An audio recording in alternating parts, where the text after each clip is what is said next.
Hello. So I want to talk to you today about coercion, and I want to do it kind of fast before this light moves and covers my face with little blind light stuff.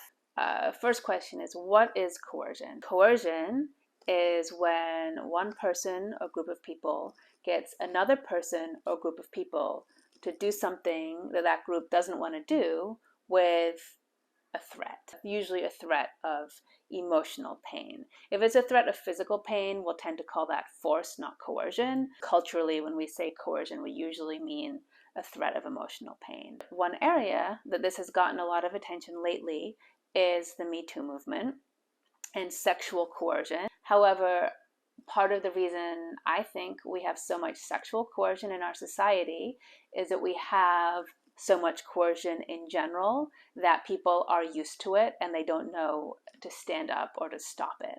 And so I'll just give you a quick example of sexual coercion in my own life.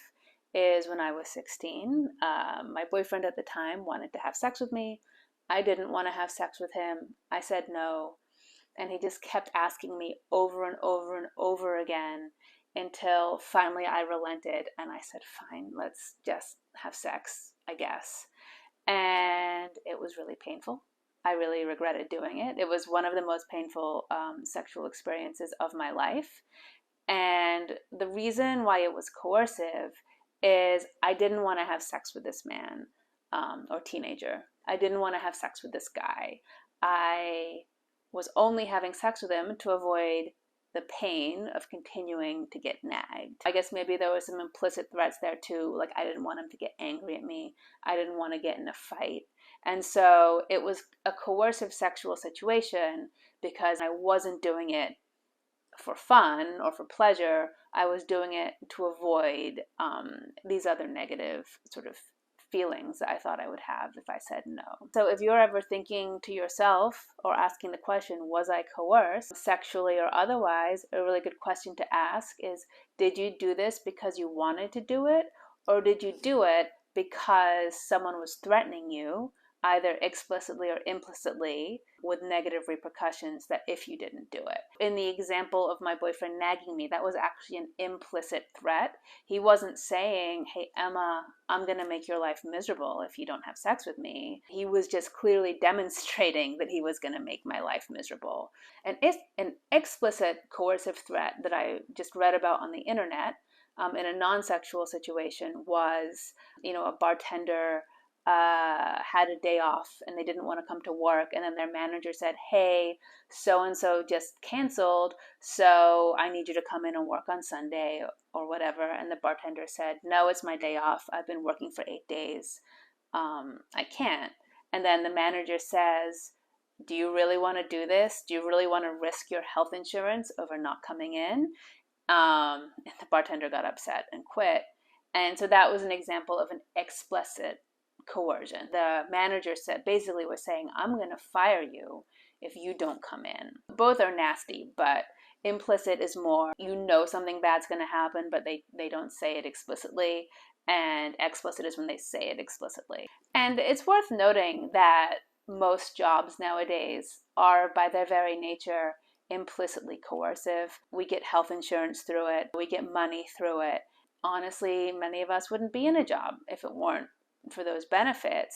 If someone has the power to fire you in a workplace, it is very, very easy for them to just drift into being implicitly coercive. And that's very difficult, and that's something that we as a culture have to start addressing better. Coercion is such a huge part of our culture that I wish I could give you a solution to how never be coerced, but it's big and it's huge, and it's something that we're going to have to sort of almost tackle piecemeal.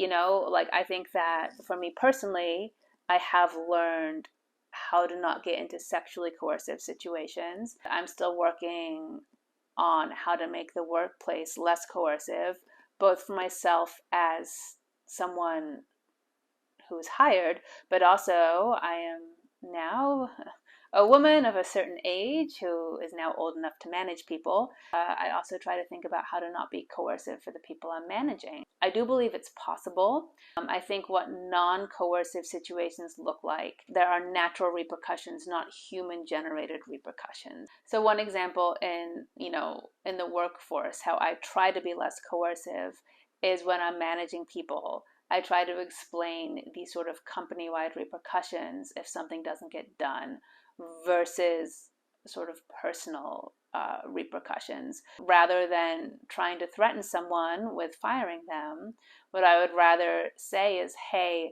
this project that you're working on is very important. If you don't get this done, and I'm a programmer, so I tend to manage programmers, but if we don't get this programming part finished up, then the hardware team is not going to be able to do this other part. I don't believe that making people aware of the repercussions of their actions or their behavior is coercive. What becomes coercive is when you start generating those repercussions yourself. Thinking back to that manager who was being very coercive with that bartender, I think maybe a less coercive way of handling that is, hey, we have nobody to staff on Sunday.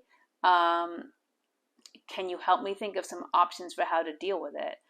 Do we shut down the store or the bar? Do you know anyone?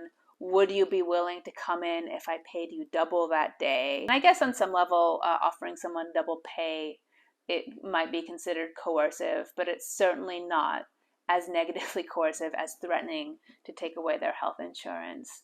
I would encourage you to start maybe trying to notice it or think about the influence and really start noticing when you do something or when you do something for somebody else in particular. Are you doing it because you're trying to avoid an organic repercussion? Are you doing it because you want to or you're going to enjoy it?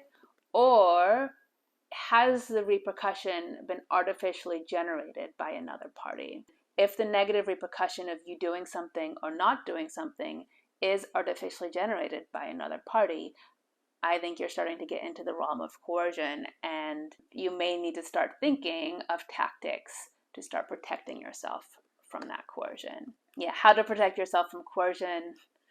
I guess that would be a good topic for another video, perhaps. But I'd need to think about it because it's hard. It's a hard thing to deal with. That's all I got, and I wish you a happy and minimally coercive day, best as you can. Bye.